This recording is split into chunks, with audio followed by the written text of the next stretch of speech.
La filosofía es una lucha contra el embrujamiento de nuestra inteligencia mediante el uso del lenguaje. ¿Qué pasaría si te dijera que todo lo que piensas, sientes y dices está en realidad atrapado en las redes del lenguaje? Imagina que cada idea que tienes, cada sueño que persigues y cada emoción que sientes, no se mueve libremente, sino que obedece reglas invisibles. Reglas que quizá ni siquiera conoces. Hace más de 100 años, un hombre llegó a esa misma conclusión y sacudió el mundo de golpe. Su nombre, Ludwig Wittgenstein. En un principio nadie lo vio venir. Era el hijo mimado de un imperio industrial vienés, criado entre conciertos de Brahms y salones repletos de intelectuales. Pero bajo ese brillo, había una mente inquieta, dispuesta a cuestionarlo todo. ¿Cómo puede el lenguaje, esas palabras que usamos sin pensar, ser a la vez llave y cárcel de nuestra propia mente? ¿Qué misterios esconde la forma en que hablamos? Wittgenstein no se conformó con aceptar definiciones viejas.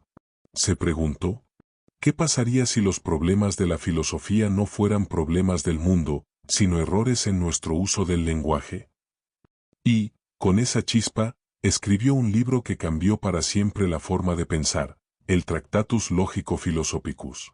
Pero antes de entender lo que escribió, debemos conocer al hombre que lo escribió. Un hombre que dejó todo, se internó en el frente de batalla y encontró allí la inspiración más radical. Como un joven ingeniero, en medio de la Primera Guerra Mundial, llegó a la idea de que, de lo que no se puede hablar, es mejor callar. Ludwig nació en 1889, en una de las familias más adineradas de Viena. Su padre, un titán del acero, no toleraba la mediocridad. En esa casa, la música y el intelecto eran tan comunes como el aire que respiraban. Sin embargo, Ludwig sintió pronto el peso de la exigencia. Quería alejarse de todo aquello, buscaba la verdad, pero una verdad que no estuviera sujeta a dogmas ni a viejas fórmulas. Primero estudió ingeniería, quiso diseñar máquinas, volar alto. Pero un día, en un laboratorio de Manchester, tropezó con la lógica pura. No eran engranajes ni alas lo que lo fascinaba, sino la forma de las ideas mismas. En 1911, llegó a Cambridge, donde Bertrand Russell vio en él un intelecto fuera de serie. Russell apenas podía creer que alguien tan joven repasara con tanta facilidad los laberintos de la lógica matemática. Y entonces, estalló la guerra. Con una copia del Evangelio de Tolstoy en el bolsillo, Wittgenstein se alistó en el ejército austrohúngaro. Entre disparos y trincheras, dio forma a las primeras líneas del Tractatus. Allí entendió que el mundo son hechos, no cosas, y que el lenguaje, si se usa bien, puede ser la foto exacta de la realidad. Pero si el lenguaje es una foto, ¿qué queda fuera del encuadre?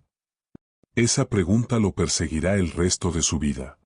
Y, en algunos minutos, descubrirás por qué sus respuestas dejaron muda a toda una generación de filósofos. Prepara tu mente, lo que sigue no solo cambiará tu forma de hablar, sino también la de pensar. Cuando Wittgenstein publicó el Tractatus, creía haber puesto punto final a la filosofía. Imagina un mundo donde cada frase que pronuncias dibuja un cuadro exacto de la realidad. Eso era para él el objetivo, que el lenguaje fuese la cámara perfecta que capturara hechos, no opiniones ni emociones. En su libro, dijo algo así como, el mundo es todo lo que ocurre. No hablaba de cosas sueltas, sino de hechos, un coche que arranca, una flor que crece, un soldado que respira bajo la lluvia. Cada palabra, cada oración, debía corresponder a esos hechos, como fichas de un rompecabezas que encajan perfectamente. Si no encajaban, era mejor guardar silencio. Esa idea rompió muchos esquemas. La lógica, la matemática y hasta parte de la ciencia parecían caer en su marco. Pero al final, algo no encajaba. Porque, ¿qué pasa con todo aquello que no se puede dibujar con palabras? Wittgenstein descubrió pronto que su propio sistema tenía huecos. Lo decía con palabras sencillas, si solo hablamos de hechos, quedaban fuera sentimientos, valores y aquello que le da sabor a la vida. ¿Cómo hablar del bien o del mal? ¿Dónde quedaba el amor o la música de Brahms? Para él, esas preguntas no eran cosas a resolver, sino malentendidos de nuestro lenguaje. Decía, de lo que no se puede hablar, es mejor callar. Con esa frase rompió el silencio de decenas de generaciones de filósofos. Pero antes de seguir descubriendo ese viaje, detente un segundo. Si este viaje te está atrapando, suscríbete ahora y acompáñanos hasta el final. No querrás perderte el giro que viene a continuación. Porque lo más fascinante no es lo que cayó, sino lo que empezó a reescribir. Tras esa revolución, Wittgenstein desapareció de la academia. Regaló su herencia y se fue a dar clases en una escuela de campo. Allí aplicó su severa exigencia, alumnos con cuadernos impecables, ejercicios de lógica diaria, preguntas que retorcían el sentido del lenguaje. Un método duro, que dejó a muchos sin palabras. Pero por dentro él seguía inquieto. Sabía que algo había escapado de su propio Tractatus.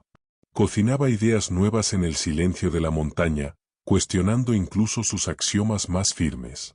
Pasaron los años, y en 1929 volvió a Cambridge.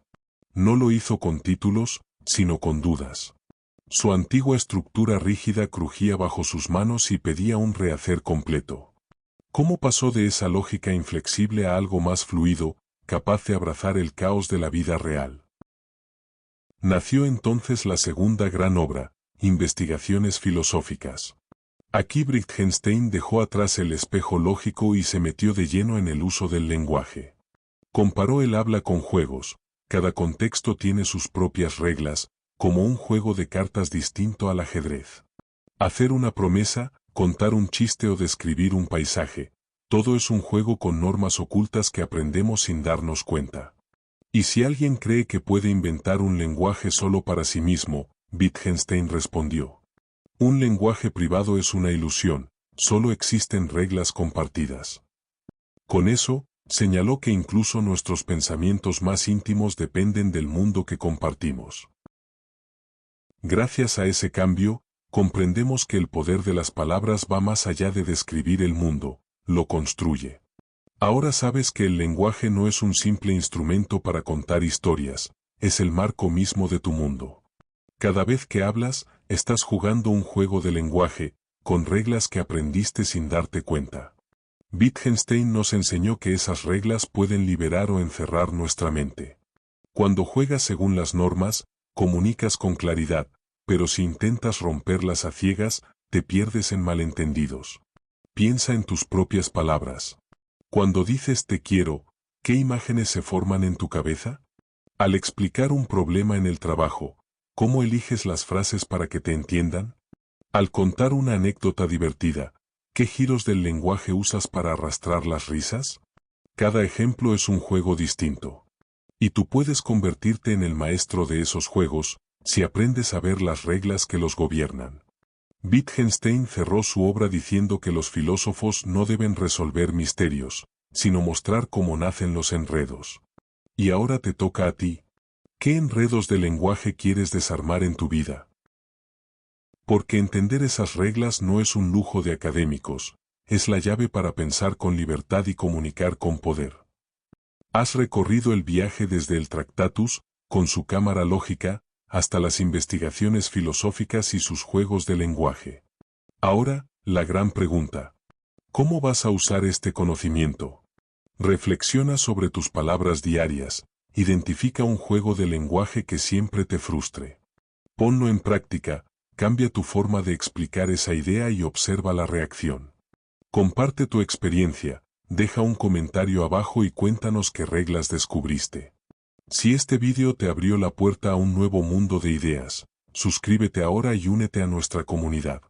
Activa la campana para no perderte los próximos episodios, donde exploraremos juntos cómo el lenguaje moldea la política, la ciencia y hasta las relaciones personales. Y sobre todo, reflexiona, cada palabra que pronuncias puede construir puentes o levantar muros. Tú decides el juego. Gracias por acompañarnos en este viaje al corazón del lenguaje. Tu próxima frase podría cambiarlo todo.